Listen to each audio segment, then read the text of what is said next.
감사합니다.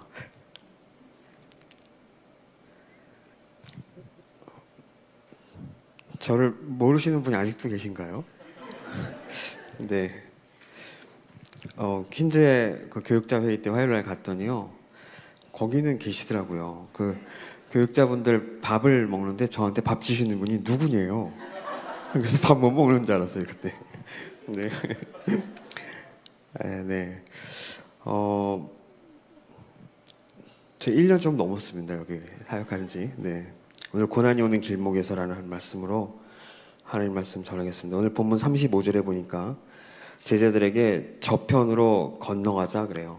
이 저편이 어디냐면은 갈릴리 바다, 갈릴리 호수의 동쪽이에요. 가다라 지방인데 마태는 가다라 그랬고 마가는 이 지명을 거라사 이렇게도 기록했습니다. 그러니까 지금 예수님은 반대편에 계세요. 제자들하고 서편 가버나움에 계세요. 문제는 이 가버나움에서 이 가다라라는 지방을 가는 것은 걸어서도 갈 수 있었습니다. 육로로 갈 수 있었어요. 근데 배를 타고 가자 그러시는 거예요, 지금. 예수님 왜 배를 타고 가자 그러셨을까? 가장 추측할 수 있는 것은 같은 본문이 마태복음 8장에 보니까 사역이 곧했어요. 나병 환자 고치시고 백부장 하인 고치시고 베드로 장모 10병 고치시고 그리고 수많은 무리와 군중들에 둘러싸여서 많이 피곤하셨을 거라는 거예요. 그러면 주무시려고 배에서 주무시려고 그렇게 했을 것이다라는 주장도 일리가 있습니다. 그러나 예수님은 100%의 인간이면서 또 완전한 신성을 갖고 계셨어요. 하나님이라는 뜻이에요. 그러면 예수님이 지금 이렇게 몰아칠 폭풍을 몰랐을까? 폭풍이 몰아칠 것을 알면서 그 배에서 잠을 잔다? 상식적이지 않다라는 거예요. 다른 의도가 있을 수 있다는 겁니다. 오늘 37절 표준 세번역으로 보면 37절을 파도가 배 안으로 덮쳐서 물이 배에 거의 가득 찼다라고 되어 있어요. 주석에 보니까 당시 배가 갈릴리 동네 어부들이 사용하는 작은 배였대요. 그러니까 여러분들 그 작은 배에 물이 거의 다 찼는데 거기서 계속 잔다. 이게 좀 말이 안 된다는 거예요. 오늘 38절을 원어 성경으로 보니까 전부 다 과거 진행형으로 되어 있어요. 무슨 말이냐면 예수님을 깨우는 것과 동시에 소리 지르는 것 외쳤다는 거예요. 막 소리 지르면서 동시에 깨우면서 한마디로 배 안에 다 뭐예요? 아비규환 난리가 났다라는 겁니다. 하나님의 신성을 가지고 계신 예수님께서 돌풍이 곧 이렇게 몰아닥칠 걸 알았다라면 그리고 배 안에서 이 난리가 날 거라는 상황을 예상을 했는데 이걸 모르시고 배에서 자려고 배를 탔다? 배로 같이 가자? 이게 좀 앞뒤가 안 맞는다는 거예요. 그렇다면 어떻게 봐야 됩니까? 의도성이 있다는 거예요. 충분히. 마가복음 6장 37절 이후에 보니까 마가복음 6장 30절 이후에 보니까 오병이어의 기적에 대해서 나옵니다. 제자들이 이 엄청난 기적을 체험했어요. 그런데 이 기적이 딱 끝나고 나니까 마가복음 6장 45절에 예수님이 뭐라 그러냐면은 서둘러서 제자들을 다 배에 태워요. 그리고 벳세데라는 지역으로 가라고 하십니다. 뭐가 급한지 막 거기 보니까 성경에 보니까 재촉했다라고 나와요. 근데 또 이상한 건 뭐냐면 그렇게 재촉해 놓으시고는 본인은 안 가세요. 본인 어디로 가느냐? 산으로 기도하러 갔습니다. 근데 산에 가서 잠깐 기도하고 내려왔으면 이해가 되는데 언제까지 안 내려오십니까? 48절에 보니까 밤사경 새벽 3시에서 6시까지. 그러니까 여러분들 보십시오. 5,000명을 먹이시고 제자들을 그 배를 태울 때가 보니까 날이 저물어 가매요. 해가 막 져가고 있는 거예요. 배를 태워서 보내실 때가 저녁이었다라는 거예요. 그런데 본인은 산으로 올라가셔서 몇 시에 내려와요? 최소 아무리 양보해도 새벽 3시에 내려갔다는 거예요. 이때 동안 제자들 다 뭐 했는가? 저녁부터 최소한 새벽 3시까지 폭풍과 고난 막 씨름하고 있었다는 거예요. 그것과 싸우고 있었다는 겁니다. 의도성이 있어요. 마가복음 6장 48절에 보니까 이 부분을 이렇게 설명합니다. 제자들이 힘들게 노젓는 것을 보시고 그리고 어떻게 합니까? 그 유명한 무리를 걸어오세요. 근데 우리가 잘못 알고 있는 게 뭐냐면 무리를 걸어오셔서 배로 올라오지 않았어요. 여러분 그 성경을 가만히 보십시오. 그냥 지나가시려고 그랬어요. 그냥 지나가시려고. 그래서 근데 영어 성경 NLT 성경에 뭐라고 되어 있냐면 He intended이라고 그랬어요. He intended to go past them. 그러니까 뭐예요? 의도성을 갖고 있다는 거예요. 표준세 번역이 어떻게 번역하냐면 그들을 지나쳐 가려고 하셨다. 학자들은 분명히 예수님이 의도적으로 이렇게 하고 있다는 거예요. 의도적이란 건 무슨 얘기입니까? 반응을 기대한다는 거예요. 제자들에게 어떤 반응을 지금 기대하고 있다는 겁니다. 시험과 고난의 목적이 뭐예요? 어떤 반응을 기대하고 있다는 거예요. 오늘 본문도 동일합니다. 예수님께서 우리에게 기대하시는, 제자들에게 기대하시는 고난에 대한 어떤 반응이 있다는 거예요. 그 고난이 올 때 무엇을 깨달아야 하는지 오늘 본문을 통해서 두 가지로 정리하겠습니다. 첫 번째는 고난의 길목에서 우리가 깨달아야 할 첫 번째는 이 고난과 시험에서 하나님은 결코 주무시지 않고 우리와 함께 하신다는 걸 믿어야 된다는 겁니다. 오늘 38절 한번 우리 다 같이 한번 읽겠습니다. 38절 시작.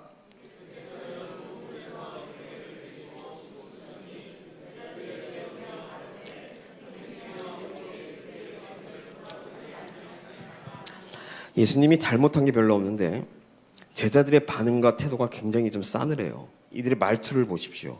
어찌 우리를 돌보지 아니하십니까? 돌보다라는 원어가 왜 관심이 없습니까? 이거예요. 왜 관심 없으세요?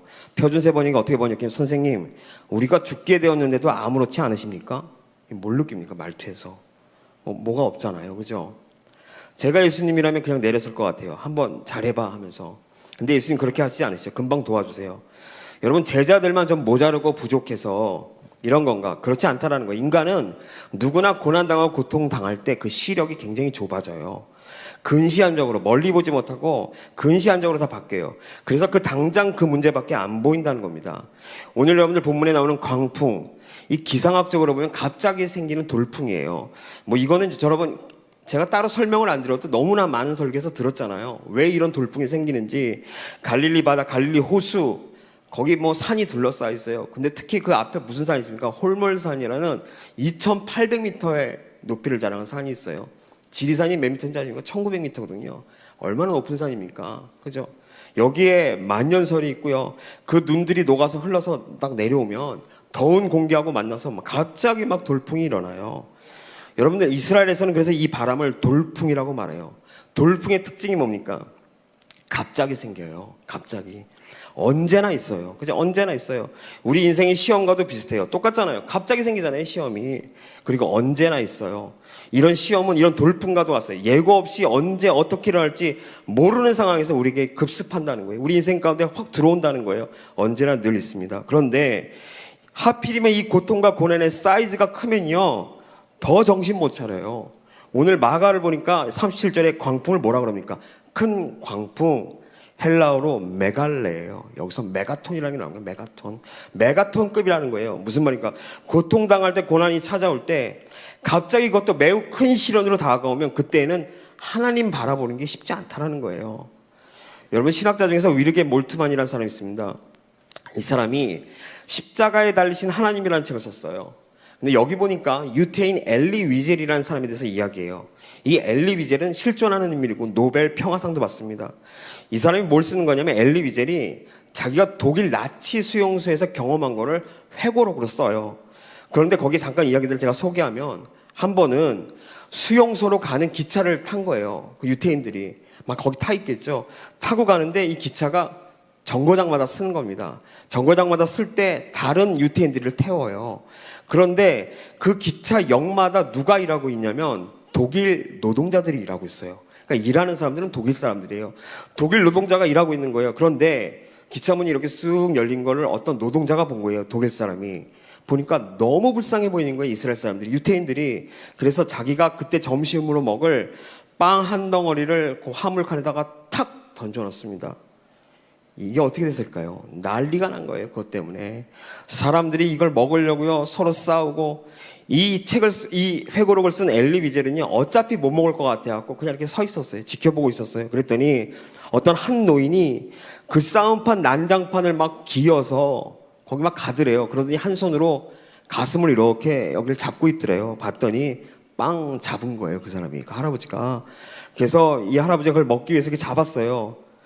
이거 안 들킵니까? 금방 들키죠. 좀 있으니까 어떤 젊은 아이가 확 덤벼들어갖고 그 노인을 막 눕혀놓고 얼굴을 주먹으로 치고 막 가격을 하더래요. 이때 이 노인이 소리쳤습니다. 마이어 마이어, 이 이름이에요. 그 아이의 이름. 마이어 마이어, 이 자식아, 네 아비다. 아프다. 여기 이거 먹어라. 그만 때려. 그 아이가 그 빵을 받았어요. 그 아이는 무사했을까요? 이 소동이 멈추고 났을 때 이 글을 쓰고 있는 엘리 위젤 옆에는 두 명의 시체, 아버지와 아들이 놓여 있었대요. 죽은 거예요. 빵 하나 때문에. 그리고 이 사람이 수용소에 도착합니다. 수용소에 도착했더니 화장터가 있는데 사람들을, 노인과 어린아이들 중에서는 죽지도 않았는데 그냥 던져 넣더래요. 화덕에다가. 그런데 이때 화부로 누굴 썼냐면 건장한 유태인들을 뽑았대요. 그래서 어떤 유태인들은 아버지가 아들을 집어 던지는 경우도 있었고, 아들이 나이 많은 아버지를 던져 넣는 경우도 있었답니다. 한 번은 그 수용소 안에서 가고 있는데 교수형에 처하는 거예요. 3명을. 근데 목에 올가미를 하고 3명을 뚝 떨어뜨렸는데 그 중에서 2명은 어른인데 죽었습니다. 근데 한 아이가 몸무게가 가벼우니까 여기에 아직 목이 걸렸는데 안 죽었더래요. 그런데 자기하고 눈이 마주친 거예요. 근데 그 아이가 정말 괴로워하면서 점점 목숨을 잃어갔습니다. 이때 엘리 위젤이 결심을 해요. 무슨 결심을 하냐? 하나님은 없구나. 이런 생각을 해요. 하나님은 없구나. 유태인이 여러분들 하나님이 없다라고 생각하는 건 이거 쉽지가 않거든요. 근데 이 사람이 하나님은 없다. 나는 유일신 하나님을 버리겠다라고 결심을 해요. 신학자 몰트만이 이 상황을 가지고 이렇게 이야기합니다.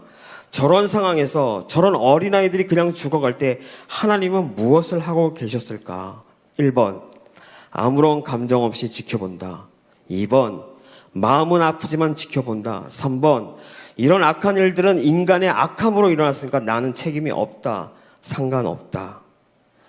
어떤 겁니까, 여러분? 이런 질문을요, 몰트만이라는 신학자만 한 게 아니에요. 여러분들 성경을 가만히 보십시오. 예레미야도 이런 질문을 했고, 욥도 이런 질문을 했고, 약간 문장만 다르고 단어만 다르지, 시편 기자들도 이런 얘기를 했고, 하박국의 질문도 비슷해요. 하나님 도대체 뭐 하시는 겁니까? 이야기 좀 해주십시오. 몰트만이 그때 이렇게 얘기합니다. 하나님은 그 사람들이 교수형 당할 때, 그 아이가 교수형 당할 때, 그 아이와 함께 하나님도 죽었다. 하나님은 그 고통에 함께 고통 당하신다. 하나님도 그 고통에 함께 슬퍼하시고 함께 우시며 그 아이의 고통의 중심에 계신다. 이게 좀 이해가 잘 안 되죠. 한 가지 더 이야기해 드리겠습니다. 예일대 철학과 교수 중에서 니콜라스 월터 스토프라는 사람이 있는데, 이 사람의 아들이 25살인데 스위스에서 산을 올라가다가 추락사에서 죽어요. 이 니콜라스가 절망에 빠져요. 사람들이 위로합니다. 이 사람이 기독교인이었나 봐요. 뭐라고 위로했냐면, 너무 슬퍼하지 마십시오. 어차피 천국 가면 아들 만날 수 있잖아요. 자꾸만 장례식장에서 이런 얘기를 하더라는 거예요. 나중에 이 사람이 이렇게 얘기했어요. 정말 그런 말 좀 하지 마십시오. 나의 가장 큰 슬픔은 지금 내 아들이 내 곁에 없다라는 겁니다. 이분이 아까 뭐라 했죠? 철학과 교수였잖아요. 이분이 하나님께서 왜 인간에게, 우리에게 이런 고통을 주는지 이것에 대해서 깊이 있게 연구하기 시작해요. 그리고 나서 이 사람은 이런 결론을 내립니다. 어떤 사람들이 니콜라스라는 이 교수를 완전히 이해하려면 자신의 아들이 죽은 그 사실을 빼놓고는 나를 이해할 수 없다라는 거예요. 나의 삶은 내 아들이 살아있을 때와 내 아들이 죽어있을 때로 정확하게 나뉜다는 거예요. 그러므로 나라는 사람을 완전하게 이해하려면 내 아들의 죽음을 반드시 알아야 된다는 거예요. 그 아들의 죽음 때문에 내가 얼마나 힘들어하고 내가 얼마나 울었고 얼마나 고통이었는지를 이해할 때 바로 니콜라스라는 사람을 이해할 수 있다. 왜 그렇습니까? 그가 고통을 느끼는 이유가 뭐예요? 그가 그 아들을 너무나 사랑했다는 증거예요. 죽도록 사랑하지 않았다면 고통도 없을 거라는 거예요. 몰트만 신학자가 이렇게 얘기해요. 하나님도 자신의 아들이 십자가에 죽을 때 그걸 그냥 쳐다보거나 어쩔 수 없어, 내 뜻이니까 어쩔 수 없어 이렇게 구경한 게 아니라 그 아들이 십자가에서 자신이 대신 죽는 것처럼 죽었다는 거예요. 왜? 사랑 때문에. 너무 사랑해서 그 고통을 함께 느낀다는 거예요. 그 고통 때문에 함께 우신다는 거예요. 여러분, 우리 삶 가운데 적용할 수 있습니다. 우리가 당하는 고통 하나님도 아파하세요. 하나님도 슬퍼하세요. 하나님도 함께 기도한다는 거예요. 로마서 8장 26절 우리 한번 다 같이 읽어볼까요? 로마서 8장 26절. 네, 우리 다 26절 다 같이 읽겠습니다. 시작.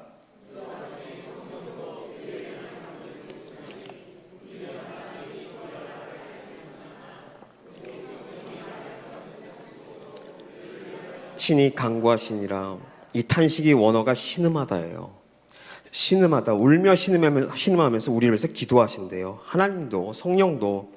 그러니까 내 기도를 듣기는 들으시나 내 아픔을 알기는 아시나 이런 질문을 안 해도 된다는 거예요. 왜요? 이미 아시는 것뿐만 아니라 함께 아파하시고 우리의 그 고통 가운데 함께 신음하시고 탄식으로 함께 계신다는 겁니다. 오늘 보면도 같은 원리예요. 제자들이 지금 무엇을 못 보고 있는 겁니까? 예수님이 지금 이 순간에도 함께 하신다는 거, 지금 그냥 주무시는 그 모습을 지금 당장의 응답 없음으로 이해했다라는 거예요.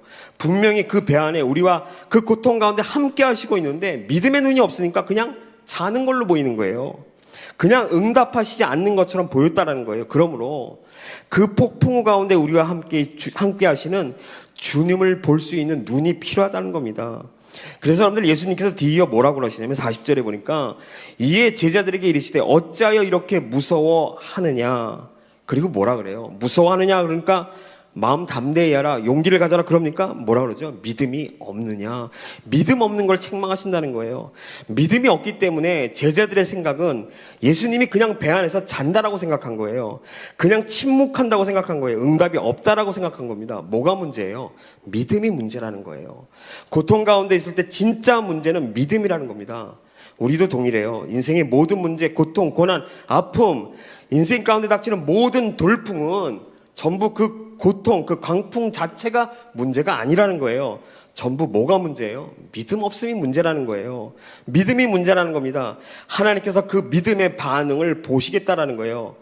믿음이 있을 때 배 안에 계신 우리의 고통 중에 함께 하시는 주님이 보이는 거고, 반대로 믿음 없으면 주님은 온데간도 없고 그 배 안에 들어오는 물만 보이는 거예요. 그러므로 여러분들 우리 인생 가운데 어떤 문제가 있더라도 그 문제 자체를 바라보지 마십시오. 그 문제 속에 함께 하시는 주님을 발견하는 믿음의 눈을 갖는 저와 여러분 되시기를 주님의 이름으로 축원드립니다. 두 번째는 뭐냐면, 고난의 길목에서 우리가 깨달아야 할 두 번째는, 하나님은 우리가 고난의 길목에 있을 때에도 우리와 인격적으로 교제하기 원하신다는 거예요. 오늘 40절에 보니까 예수님께서 질책하시죠. 요점이 뭡니까? 믿음 없다라는 거예요.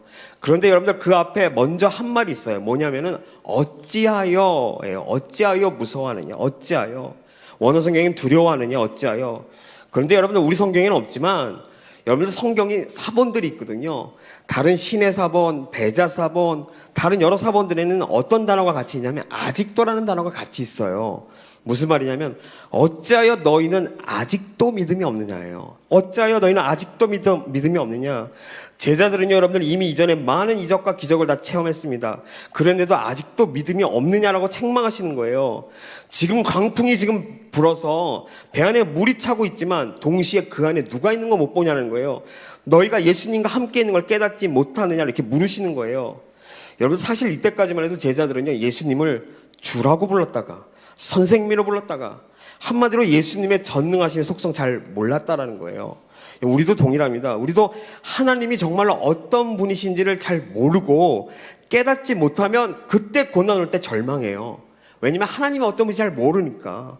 제자들은 예수님 잘 몰랐습니다. 그러니까 41절에 보니까 그들이 심히 두려워하여 서로 말하되 뭐라 그래요? 그가 누구이기에 바람과 바다도 순종하는가 하였더라. 41절에 그가 누구이기에 바람도 바다도 순종하느냐. 다시 말하면 예수님 도대체 누구길래 저런 능력이 있냐는 거예요. 여러분들 우리가 군대를 가면요, 한국에서 줄을 잘 서야 된다는 말을 합니다. 줄을 어디에 서느냐에 따라서 군대의 삶의 질이 결정이 된다는 거예요. 저는 군종병이었습니다.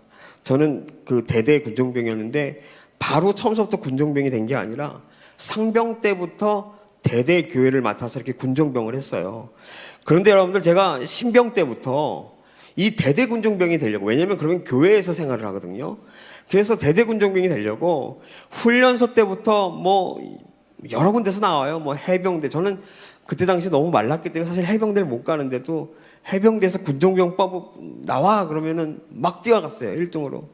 그럼 항상 넌 안 돼. 뭐 그리고 또 뭐 하면 또 가서 뛰어가서 또 군중병 본다면 또 하고, 결국은 훈련소까지 가서도 또 군중병이 되려고 손 들고 줄 서고. 근데 안 됐어요, 하나도. 남들은 믿음이 좋아서 그러냐, 그게 아니라 편하다 그러더라고요, 되게. 그래서 사명이 투철하기보다는 일단 군대 가서 제가 좀 훈련받으면 죽을 것 같더라고요. 그래갖고 좀 군중병을 해야겠다. 근데 제가 안 됐어요. 나중에 상병이 되고 나서 그때 군중병이 됐습니다. 여러분들, 줄을 잘 서야 된다는 말의 의미가 뭐예요? 내 능력과 내 기술과 뭐 내가 가진 거랑 별로 상관없다라는 거예요. 내 운명이 어떤 줄에 서느냐에 따라 결정된다는 거예요. 여러분들, 그런데 이 이야기를 C.S. 루이스가 똑같은 이야기를 했어요.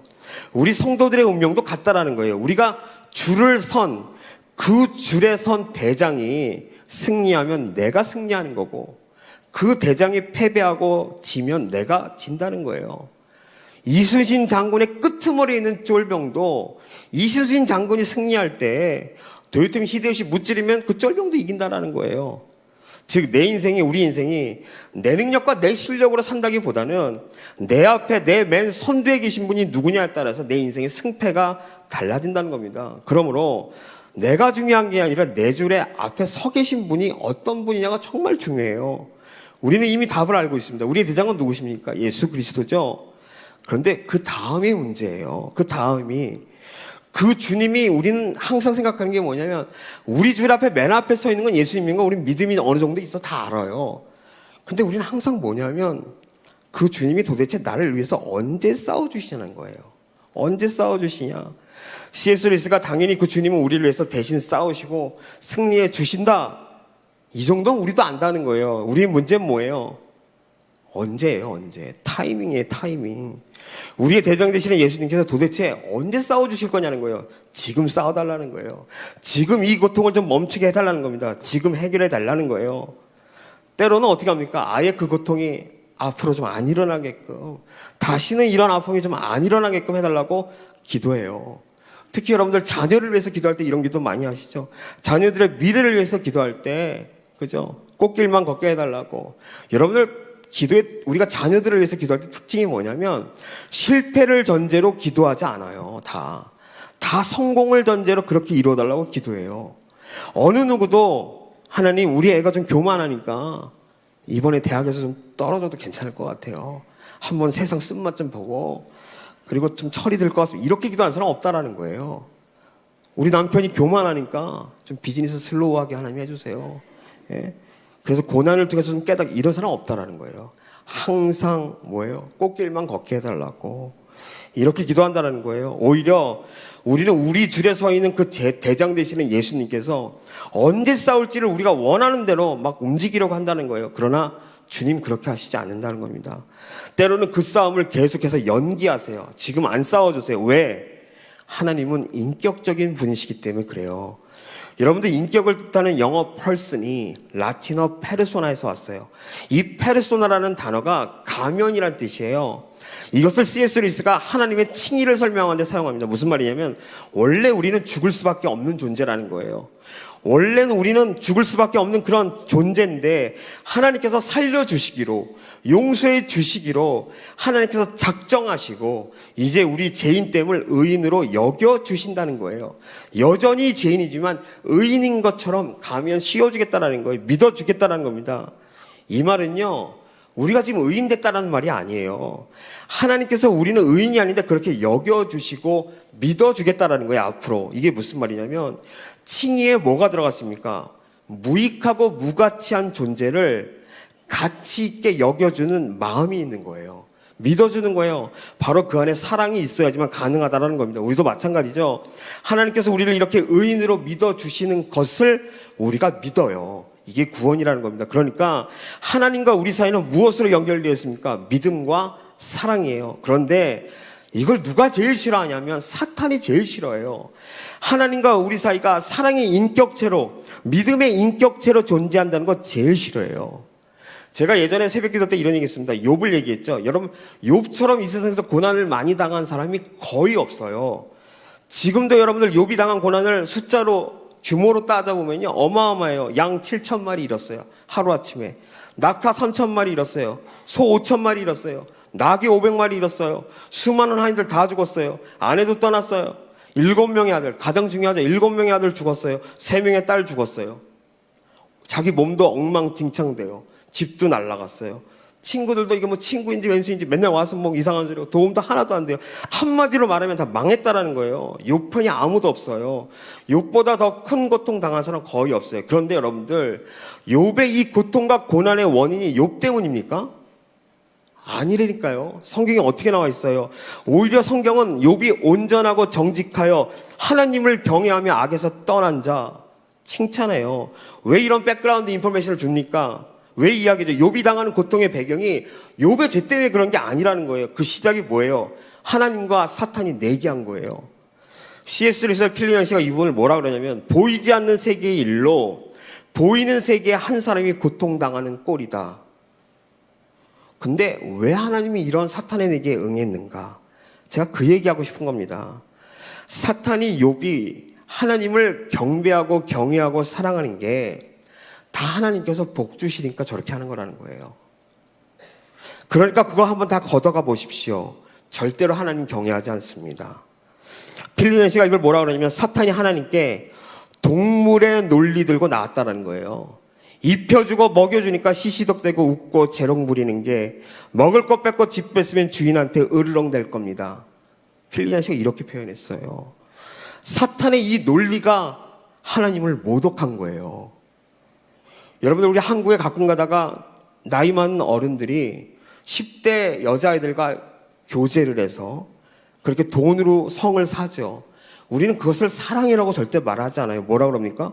원조 교제라 그래요. 원초적인 교제예요. 대가를 준 만큼 딱 거래하는 거예요. 쉽게 말해서 지금 사탄이 하나님께 욥이 하나님과 원조 교제하는 걸걸요? 이렇게 얘기한 거예요. 그러니까 다 뺏어 보십시오. 지금부터 주어져 있는 모든 거 다 뺏어 보세요. 비즈니스, 집, 아이들, 자식, 자녀, 재산 다 뺏어 보십시오. 절대 하나님 경배 안 합니다. 하나님이 이 사탄의 모독에 결제하신 거예요. 오케이, 해봐. 결국 여러분들, 이 내기에서 처음의 시작이, 싸움의 시작이 하나님과 사탄의 싸움인데, 잘 생각해 보십시오. 이 싸움의 승패를 누가 결정해요? 선수가 누굽니까? 출전 선수가 누구예요? 욥이에요.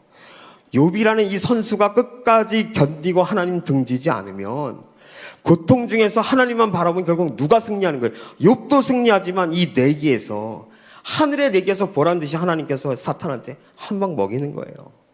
그러나 욥이 중간에 변질하고 하나님 등지고 하나님을 살면서 밀쳐내면 이 내기에서 누구 말대로 된 거예요? 사탄 말대로 된 거예요.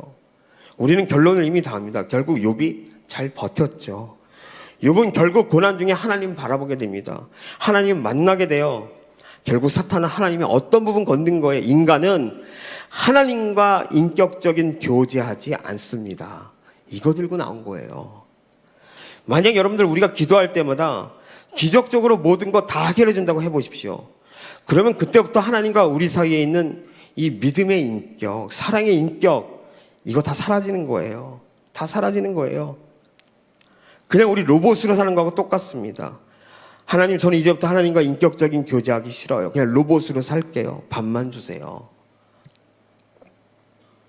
쉽게 말해서 매일매일 당장 우리의 문제를 해결해 주기 때문에 하나님 따르는 로봇 된다라는 거예요. 여러분들 집에 들어가는데 여러분의 남편 집사님이, 여러분들의 아내 집사님이 등 뒤에 스위치가 있어갖고 그거 딱 켰더니 오늘도 수고했어요. 사랑해요. 당신이 최고예요. 이 말만 한다고 해보세요. 또 그 말 듣고 싶어요. 또 탁 눌러요. 그랬더니 오늘도 수고했어요. 사랑해요. 당신이 최고. 여러분, 그럼 그 말 들으면 내가 평생 듣고 싶었던 말이야. 이럽니까? 행복해. 이거 아니에요. 로봇이잖아요. 비인격체로부터는 위로받을 수 없다라는 거예요. 진짜 사랑 느낄 수 없다라는 겁니다. 그런 의미에서 하나님은 사랑 구해자래요. 빌리네 씨가 뭐라 그러면, 여인을 강제로 추행을 한다 해도 그 여인의 마음을 빼앗을 수 없는 것처럼 기적으로 모든 문제를 다 해결해 준다 그래도 인간의 모든 문제를 해결해 준다 하더라도 인간의 마음을 어떻게 해요? 강제로 뺏을 수 없다라는 거예요. 인간의 마음으로부터 강제로 경배를 얻을 수 없는 것을 그 누구보다 누가 잘 알았다고요? 하나님이 아셨다라는 거예요. 그래서 하나님은 전능하심에도 불구하고 우리들의 대장 되심에도 불구하고 어떻게 해요? 때로는 기다리셔요. 때로는 배 안에서 물이 막 들어오고 있는데 내 상 가운데 이만한 구멍이 나서 막 물이 철철 새고 있는데 주무시는 것처럼 느끼는 거예요. 그러면 여러분들 우리가 하나님 제대로 알아야 됩니다. 그분은 당장에 우리의 문제를 해결하실 수 있는 전능하신 하나님이에요. 그럼에도 불구하고 동시에 우리가 하나님을 진정으로 사랑하는 그 마음을 확인하기 위해서 우리의 고통과 아픔을 때로는 그대로 두시기도 하는 인격적인 하나님이라는 겁니다. 이제 말씀 마치겠습니다. 오늘 두 가지 살폈습니다. 고통의 길목, 고난의 길목에서 깨달아야 될 것 두 가지예요. 첫 번째 뭐예요? 이 고난과 시험에서 하나님 결코 주무시지 않는다. 우리와 함께 하신다. 우리가 이 믿음이 있을 때에만 지금 우리 삶 가운데 있는 광풍과 돌풍이 배 안에서 막 일어나고 있어도 하나님이 예수님이 결탄코 주무시지 않는다는 거 깨달을 수 있다는 겁니다. 두 번째 뭐예요? 고난에 오는 길목에서 하나님이 우리를 도우실 때 그 타이밍을 내가 원하는 시간표에 맞추지 않으신다는 거. 왜요? 그분은 우리를 인격적으로 대하시고 있기 때문이라는 겁니다. 내 시간표가 아닌 하나님의 타이밍을 기다려야 됩니다. 이 두 가지 잘 기억하셔서 고난과 고통이 올 때에도 끝까지 인내하고 승리하시는 저와 여러분 되시기를 주님의 이름으로 축원드립니다. 기도하겠습니다. 하나님 감사합니다. 고난의 길목에서 여전히 우리와 함께 하시는, 주무시지 아니하시는 주님을 발견할 수 있는 믿음의 눈을 주시옵소서. 하나님은 고통 가운데도 우리와 인격적으로 교제하시기를 원하시는 분임을 다시 한번 깨닫습니다. 하나님의 시간표 안에서, 주님의 시간표 안에서 지금 배 안에 물이 들어온다 할지라도 인내하며 강풍을 견디는 저희들 되어지도록 인도하여 주시옵소서. 예수님의 이름으로 기도합니다. 아멘.